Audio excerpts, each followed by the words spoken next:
Hey guys, it's Jackie. Back on September 30th, Jamie Becerra wrote a fantastic article in Travel Weekly on the 10 commandments that should guide professional travel advisors as you work towards business recovery.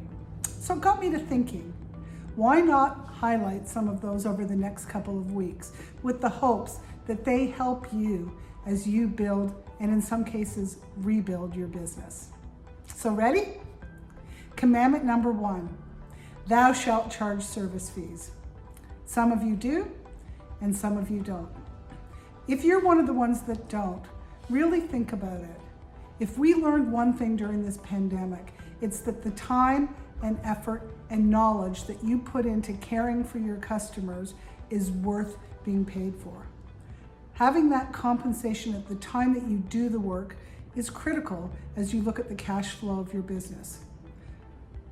You have to have the conversations. I bet that several of your customers actually expect to pay you service fees. If you have that open conversation with them, if you articulate the value that you provide, I am confident that they will agree with you and you will find implementing fees easier than you thought.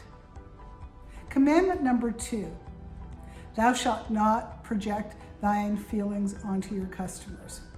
The fact is that some of us are ready to get out traveling right now and others want to wait until they are convinced it is safe to do so.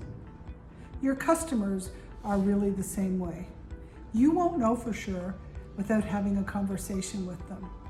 Regardless of your own risk tolerance, listen to them, guide them to make the right decision for them and not for you. And the third commandment that I'm going to touch upon today is thou shalt seek knowledge. We've been given a gift during this pandemic, if you think about it. We all have more time on our hands right now than we typically do when business is at full swing.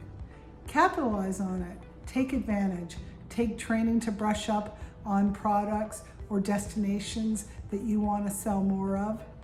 Look for certification opportunities, as I know many of you are doing. Make that investment in you now that will pay off in the future. Hopefully these commandments have helped you, and I look forward to bringing you more next week. Have a great week, everyone, and remember, we are stronger together.